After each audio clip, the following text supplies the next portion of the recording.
उम्मीद से हुई तो मेरी तबीयत बोझल रहने लगी। कभी दिल करता कि कुछ खट्टा खाऊं तो कभी मीठा खाने का शदीद जी चाहता। मेरे शौहर घर से बाहर रहते थे, मेरा ख्याल रखने वाला कोई नहीं था। तब मेरा ज्यादातर जरिया सास ही होती, जिनसे मैं अपनी चीजें मंगवाया करती। वो भी मेरा ख्याल रखती, मुझे अपनी बेटी की तरह जानती थी। मगर कुछ दिन से मैं देख रही थी कि वो ना मुझसे बात करती है, ना मेरी कोई बात सुनती है। उन्होंने तो मुझे दूध का गिलास देना भी बंद कर दिया था। लगता था जैसे वो मुझसे नाराज हैं। इस सब से मैं बहुत परेशान रहती। फिर मेरा जहन काम वाली की तरफ गया, शकीला जो रोजाना हमारे घर आती और सफाई करती। मुझे मुकम्मल शक था कि मुझे मेरी सास से दूर करने वाला कोई और नहीं बल्कि हमारी अपनी काम वाली शकीला है, जो न जाने घंटों क्या बातें करती रहती है। खैर मैंने भी मसलहत से काम लेने का सोचा, गिरती रहती है। खैर मैंने भी मसलहत से काम लेने का सोचा। कमरे से निकली, फ्रिज में जाकर देखा, खट्टे लीमू पड़े हुए थे। दिल तो चाहा कि लीमू ही निचोड़ कर खा लूं, मगर फिर उससे गला खराब होने का अंदेशा था। तब मुझे याद आया कि अम्मा कल शाम को 1 दर्जन माल्टे लाई थीं। सर्दियों में माल्टे खाने का मजा ही अलग है। ये सोचते ही मैं अम्मा के कमरे की तरफ गई, मगर उनके कमरे का दरवाजा बंद था। मैंने दरवाजे पर दस्तक दी, मगर अंदर से कोई जवाब नहीं आया। मुझे लगा जैसे उनकी तबीयत खराब होगी। तब मैं मुसलसल दस्तक देने लगी कि कहीं ऐसा ना हो कि उनकी तबीयत खराब हो और मुझे मालूम भी ना हो। अमूमन वो सोते हुए भी कमरा बंद नहीं करती थी। आज उनका कमरा बंद देखकर मुझे बहुत हैरत हो रही थी। काफी देर दरवाजा खटखटाने के बाद उन्होंने दरवाजा खोला तो उनके चेहरे पर गुस्सा नुमाया था। क्या हुआ अम्मा, क्या आ गई? मैंने डरते डरते पूछा। हालांकि मैं हमेशा उनके कमरे में बिना पूछे आती थी, मगर उनके पिछले 2-3 दिन के रवैये के बाद से मेरे और उनके बीच में हल्का सा तकल्लुफ आ गया था। हाँ बेटी, मैंने तुम्हें कहा तो था कि आजकल मैं मसरूफ होती हूँ। इन्होंने अनजान लहजे में कहा, जैसे मुझे जानते ही न हो। अम्मा, ऐसी क्या मसरूफियत जो आप मुझे भी नहीं बता रही? मैंने दरवाजे से अंदर आते हुए कहा। बस बेटी, तुम्हें तो पता है मुझे अपनी औलाद की फिक्र लगी रहती है। अभी तो माँ बनेगी ना, तब तुझे एहसास होगा कि औलाद का गम क्या गम होता है। मुझे अपनी नंद की याद आ गई, जिसके घर में कुछ हालात अच्छे नहीं चल रहे थे। शायद मेरी सास इसी वजह से परेशान थी। मैं उनको बैठकर तसल्ली देने लगी। तब मुझे महसूस हुआ जैसे पूरे कमरे में एक अजीब सी खुशबू फैली हुई है। ये खुशबू और बदबू के बीच की चीज थी जिसे मैं समझ नहीं करने लगी। वापस जाते हुए मुझे ख्याल आया कि मैं तो उनके कमरे में माल्टे लेने आई थी, जो न जाने उन्होंने फ्रिज के बजाय अपने कमरे की टोकरी में सजाकर क्यों रखे थे। मैंने कमरे में पड़ी टोकरी से एक माल्टा लिया ही था कि मेरी सास झपट कर आगे बढ़ी। ये क्या कर रही है? मैंने हैरत से उनकी तरफ देखा। क्यों अम्मा, माल्टा खा रही हूँ, मुझे बहुत दिल कर रहा है। मेरी बात पर इन्होंने मुझे सख्ती से झिड़क दिया। बेटी, ये मैंने इसीलिए इस कमरे में रखे हैं ताकि तुम में से कोई इनको हाथ भी ना लगाए। सास की इस बात पर मैं हैरान रह गई। क्यों अम्मा, मैं आपकी कोई गैर हूँ क्या? मैं जज्बाती होकर बोली। बेटी, गैर की बात नहीं है, तुम कोई और चीज खा लो। मैंने जिस बात से मना किया है उससे रुक जाया करो। सास की ये बात सुनकर मुझे दिली दुख हुआ। लगता था कि अब इन्होंने मुझ पर खाने पीने की पाबंदी भी लगा देनी है। बिना कुछ कहे मैं अपने कमरे में आ गई, फूटकर रो दी। न जाने मेरी सास को क्या हो गया था। उनका रवैया दिन ब दिन बदलता ही जा रहा था। मुझे अम्मा और खाला हाजरा की याद आने लगी, जिन्होंने मुझे हमेशा शहजादियों की तरह लाड प्यार में पाला। मैं तो फिर भी खुश न होती थी। खैर, मैं अपने कमरे में लेट गई। मुझे लग रहा था कि अम्मा आकर मुझे मनाएंगी, अपने रवैये की मुझसे माफी मांगेगी या फिर लाड प्यार करेंगी, मगर ऐसा कुछ भी नहीं हुआ। कमरे में पड़े पड़े मुझे 2 घंटे हो गए। दोपहर का खाना भी अभी तक नहीं पका था, क्योंकि शकीला नहीं आई थी। शकीला काम वाली अक्सर लेट ही आती, 3-4 बजे तक हमारा खाना बनाती और फिर अम्मा से मिलकर अपने घर वापस जाती। मैं भी अपने कमरे में लेटी रही। उसके बाद न जाने शकीला कब आई, मुझे कुछ खबर नहीं। मेरी आंख लग गई। जब मैं सोकर उठी तो शाम के 3 बज रहे थे। शायद अब तक शकीला खाना पकाकर जा, शायद अब तक शकीला खाना पकाकर जा भी चुकी हो। मैंने सोचा। उठकर खाना खाने के लिए अपने कमरे से निकलकर किचन की तरफ जा ही रही थी कि मुझे अम्मा जी के कमरे से शकीला निकलती दिखाई दी। वो अपने घर जा रही थी। मुझे इससे कोई मसला नहीं था, मगर उसने अपने हाथ में एक दर्जन माल्टे काले शॉपर में उठा रखे थे, जो साफ नजर आ रहे थे। शकीला, ये माल्टे कहाँ से लाई हो? मैंने जानबूझकर उससे पूछना चाहा। जी, बीबी जी ने दिए हैं, वो चहकते हुए बोली। अच्छा, बड़ी बात है। तुम पर बड़ी मेहरबान है बीबी जी, मैंने तंजिया लहजे में कहा। गालिबन मेरी चुगलियां करने का सिला मिल रहा होगा इसे। दिल में सोचती मैं अपनी सास के कमरे में गई। तब तक शकीला बैरूनी दरवाजे से निकल चुकी थी। मैं उनके पास बैठी। वो अभी भी किसी सोच में गुम थी। मुझे तो उम्मीद थी कि वो मुझसे कोई बात करेंगी, मगर इन्होंने तो जैसे चुप ताला ही लगा लिया था। अम्मा जी, क्या आपको शकीला ज्यादा अजीज है मुझसे? इतनी ही तो बात थी, घर में किसी चीज की कमी नहीं है, लेकिन आपने मुझे माल्टे खाने से मना किया और अब वही माल्टे उठाकर उस शकीला को दे दिए। क्या लगती है वो आपकी? मैंने पूछा। उफ बहू, तुम तो उन माल्टों के पीछे ही पड़ गई हो। भाई, अल्लाह ताला ने हमारे घर में किसी चीज की कमी नहीं रखी। शकूर से कहकर बाजार से और माल्टे मंगवा लो। लगता है कि तुम्हारी तबीयत ठीक नहीं है। बात बात पर मुझसे उलझने लगी हो। सास की बात सुनकर मेरी आंखों में आंसू आ गए। अम्मा, आप 3 दिन से कुछ बदली बदली सी हैं, मुझे बता क्यों नहीं देती? अगर मुझसे कोई गलती हुई है तो? मुझे टूटता देखकर इन्होंने सीने से लगा लिया। अरे मेरी बेटी, ऐसी कोई बात नहीं, तुम खामखा जहन पर बोझ मत डाला करो। देखो, मैं जो कहती हूँ तुम्हारे भले के लिए कहती हूँ। इन्होंने कहा। नहाने के लिए गुस्ल कर मुझे कुछ इत्मीनान तो हुआ कि वो मुझसे अच्छा रवैया रखती हैं, मुझे अपनी बेटी की तरह जानती हैं। मगर हर माँ अपनी बेटी की ज्यादा फिक्र करती है। मैंने दिल में सोचा, हो सकता है इन माल्टों में कोई खास बात हो जो अम्मा ने शकीला के हाथों राबिया को भिजवाए हों। राबिया मेरी नंद थी, उसके यहाँ भी बच्चे की पैदाइश मुतवक्के थी।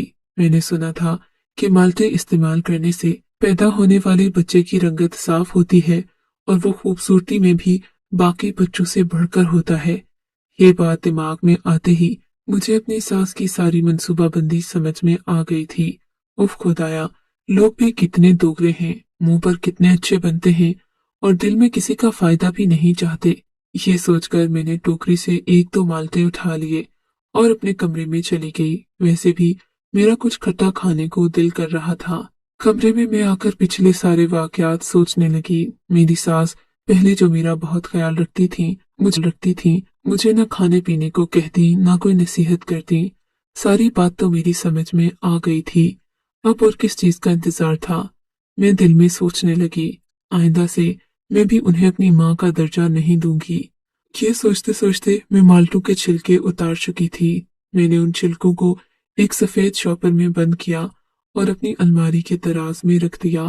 मैं जानना चाहती थी कि अगर ये माल्टों की कोई खास किस्म है तो मैं भी बाजार से यही माल्टे लाऊं और अपनी खुराक में इस्तेमाल करूं, ताकि जो फायदा मेरी नंद को होना है वही फायदा मुझे भी हो जाए और मैं किसी फैज से महरूम न रह जाऊं, क्योंकि इन माल्टों की जिल्द सुर्खी माइल थी और इनमें पानी की मिकदार भी ज्यादा थी।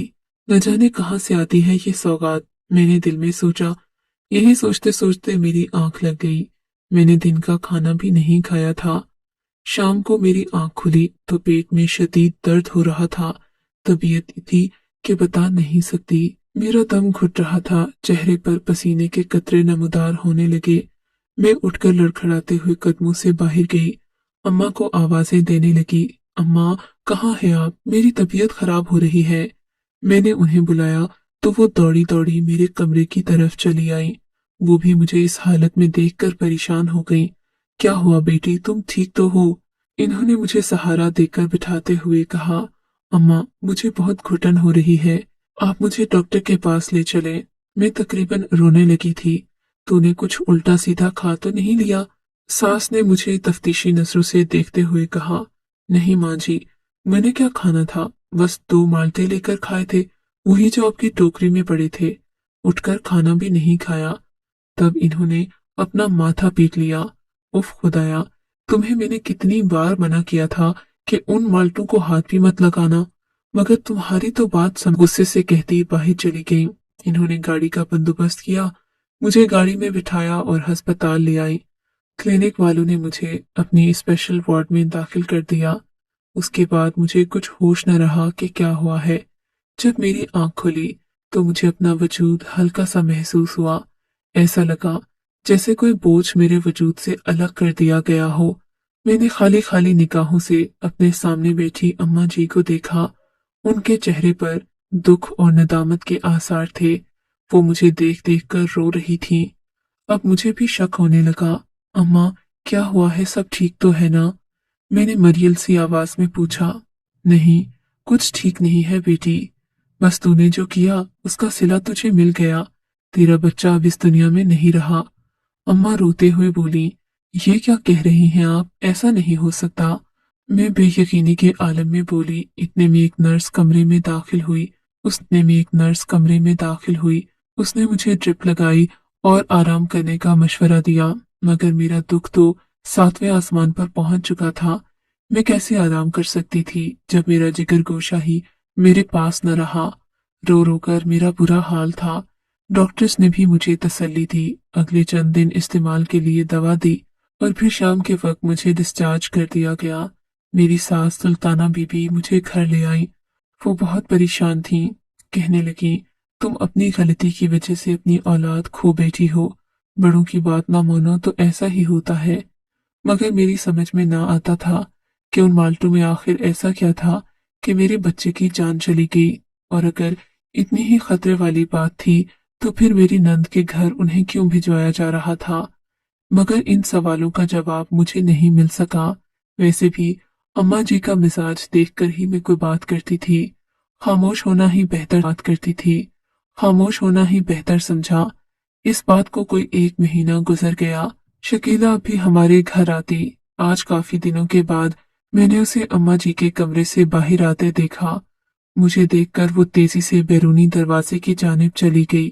मुझे उसकी ये फुर्ती समझ में न आई, लेकिन जब वो बाहर निकल रही थी तो उसके हाथ में पकड़े शॉपर पर मेरी नजर पड़ी। देखा तो वो फिर माल्टे लेकर जा रही थी। मुझे इस बात पर सख्त हैरत हुई। इतने बड़े सानहे के बाद भी अम्मा जी ने अपनी रविश नहीं बदली। दिल शिकवे शिकायतों पर उतर आया। इसीलिए मैं अम्मा जी के कमरे में गई। देखा तो वो मुसल्ले पर बैठी अल्लाह ताला के हुजूर गिड़गिड़ाकर दुआएं मांग रही थीं। अब मुझे पक्का यकीन हो गया कि अम्मा जी से जरूर कोई ऐसी गलती सरजद हुई है जिसके बाद से वो गिड़गिड़ाकर अल्लाह ताला से माफिया मांगती हैं। एक लम्हे को मैंने सोचा कि कहीं मेरे बच्चे की मौत के पीछे अम्मा का हाथ न हो। मगर कोई भी औरत अपने पोते को देखने की ख्वाहिश क्यों न करेगी? मैं सोचने लगी, ऐसा नहीं हो सकता। मैंने इस ख्याल को अपने जहन से झटक दिया। नमाज और दुआ से फारिग होने के बाद वो कुरान पाक पढ़ने में मशगूल हो गई। ये देखकर मैं वापस अपने कमरे में आ गई। अभी थोड़ी देर ही गुजरी थी कि बाहर एक शोर सा उठा। गौर किया तो देखा वो शकीला की आवाज थी, जो अभी 2 घंटे पहले ही हमारे घर से गई थी। मगर अब उसके हाथ पांव फूले हुए थे। वो रोती चीखती चिल्लाती मेरी सास के कमरे की जानिब गई। मैं उसके पीछे पीछे अम्मा जी के कमरे में दाखिल हुई। वो कह रही थी, सुल्ताना बीबी, गजब हो गया, मेरे साथ चलें वरना नवाब साहिब छोटी बीबी की जान ले लेंगे।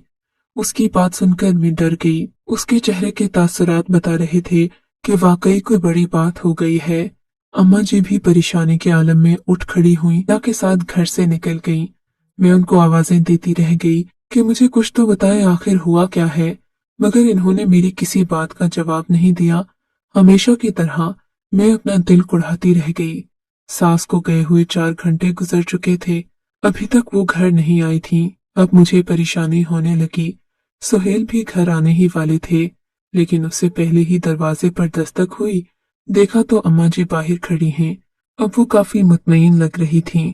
उनके कमरे में आने के बाद मैं उनके पास बैठ गई। अम्मा जी, हुआ क्या है? मुझे कुछ तो बताएं।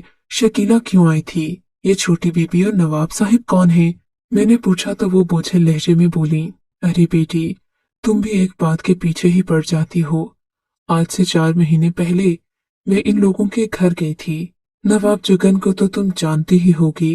जिसका जिक्र मैंने तुमसे पहले भी किया था। दरअसल पिछले महीने में उसकी बड़ी बहू से मिलने गई थी। उसे अपनी सेहत के हवाले से कोई मसला दरपेश था जिसे वो मुझसे कहना चाह रही थी। जानती तो हो तुम, नवाब खानदान में औरतों को घर से बाहर जाने की इजाजत नहीं होती। ये लोग अपनी औरतों को भी घर में कैद रखते हैं।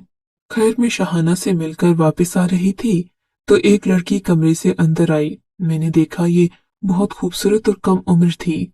लड़की का नाम लैला था और ये बेपनाह खूबसूरत थी। उसकी खूबसूरती ने मुझे रुककर उसके बारे में पूछने पर मजबूर कर दिया। पता चला कि ये नवाब की छोटी बीवी है।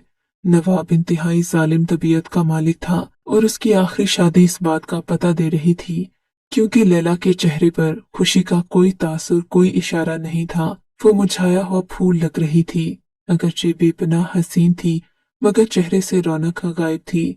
मैंने एक पल में अंदाजा लगा लिया कि लैला इस महल जैसे घर में भी खुश नहीं है। शहाना से अलग होकर 2-4 बार मेरी उससे बातचीत हुई। तब पता चला कि वो वाकई इस घर में बहुत दुखी है। वो अपने घर वापस जाना चाहती है। नवाब ने अगवा करके उससे शादी रचाई है और अब उसके घर से निकलने पर पाबंदी थी। लैला ने बताया कि वो अपने भाई से भी मिलना चाहती है, अपनी माँ को भी आखिरी पैगाम देना चाहती है, मगर नवाब जुगन उसे घर से बाहर जाने की इजाजत नहीं देता। 2-3 मुलाकातों में ही उसने अपने दिल का बोझ हल्का कर दिया। वो मुझे अपनी बातें बताती तो मैं गम महसूस करती और सोचती कि काश मैं लैला की कोई मदद कर सकूं। एक दिन उसने मुझे बताया वो बहुत दुखी थी। कहने लगी, आज मेरा भाई शहर आ रहा है। मुझे हवेली के ही एक मुलाजिम ने बताया है, मगर नवाब साहिब मुझे उससे मिलने नहीं देंगे। तब मेरे जहन में एक अनोखी बात आई। मैंने जुगन से कहा, तुम फिक्र न करो, मैं अपने घर से तुम्हें एक सौगात दी। तुम नवाब से कह देना कि सुल्ताना ने एक सौगात भिजवाई है। बस उस सौगात के खाते ही नवाब को होश नहीं रहेगा। वो थोड़ी देर के लिए गहरी नींद में चला जाएगा। अगर तुम्हारे रास्ते में कोई और भी रुकावट है तो उसे दूर कर देना। मैं ढेर सारी सौगात भिजवाऊंगी। आगे अक्लमंदी से काम लेना तुम्हारी जिम्मेदारी है। मेरी बात वो समझ गई। मैंने शकीला को सौगात भिजवा दी और उसमें नशावर दवा मिला दी। मैं जानती थी कि इसके इस्तेमाल से कुछ देर के लिए लैला को नवाब के पिंजरे से आजादी मिल सकती है। लैला ने ऐसा ही किया होगा, क्योंकि दूसरी बार जब मैं गई तो वो बेपनाह खुश थी। बोली कि मेरा सारा काम मेरे मंसूबे के मुताबिक हुआ। मैं अपने भाई से मिली और अम्मा के लिए उसे ढेरों पैगामात दिए। उसकी ये बातें मुझे सुकून दे रही थीं कि मैंने किसी की मदद की। मगर नवाब जमाना शनास इंसान था। उसे जब दिन में मामूल के खिलाफ नींद आई तो वो जान गया कि उसकी बीवी ने उसे जो सौगात दी है उसमें कोई मिलावट शामिल थी। बस इसी शक को लेकर नवाब मोहतात हो गया। अब वो अपनी बीवी पर नजर रखता, जबकि उसने दूसरी बार अपने भाई से मिलने से पहले मुझसे वही सौगात मंगवाई। मैंने उसे सौगात तो भिजवा दी, मगर नवाब ये सब पहले से जानता था। उसने अपनी तहकीक के जरिए पता लगवा लिया था कि शकीला के हाथों जो सौगात जाती है उसके इस्तेमाल से ही नवाब गहरी नींद में चला जाता है। अब की बात तो इन्होंने शकीला को भी पकड़ लिया। उससे पूछने लगे कि तुम्हें ये सौगात कौन देता है। इसने मेरा नाम लिया, मगर नवाब ने यकीन नहीं किया। वो जानना चाहता था कि इस सब के पीछे आखिर कहानी क्या है, क्योंकि वो अपनी बीवी के किरदार पर शक कर रहा था। बस यही गवाही देने मैं इन लोगों के घर गई थी। नवाब ने बड़ी चालाकी से मुझसे और लैला से एक जैसे सवालात किए और जब उनके जवाबात एक जैसे मिले तब उसने लैला बख्शी और मुझे भी जाने दिया, वरना उसे तो लग रहा था कि कोई और ही चक्कर है। खुदा ने लैला का पर्दा रख लिया, वरना खुदा जाने आज नवाब उसके साथ क्या करता, क्योंकि मैं जानती हूँ वो इंतहाई करख तबीयत का मालिक इंसान है। शायद उसने लैला की भूल समझकर उसे माफ कर दिया, मगर अमूमन ये लोग अपनी औरतों को माफ नहीं करते। ये कहकर सुल्ताना अम्मा चुप हो गई। मैं तो उनका मुंह देखने लगी। अम्मा ने मुझे इतनी बड़ी कहानी सुना दी कि उसके बाद मेरे पास सवाल करने के लिए कुछ न बचा, सिवाय अपनी बदगुमानियों पर शर्मिंदा होने के। और वो बदगुमानी जिससे मैंने अपनी जिंदगी का सबसे बड़ा नुकसान उठाया। मैं सब लड़कियों से, औरतों से यही कहूंगी कि अपने जहन में मुख्तलिफ सोचें पालकर दूसरे इंसान के बारे में गलत राय मत कायम करें, यहाँ तक कि आप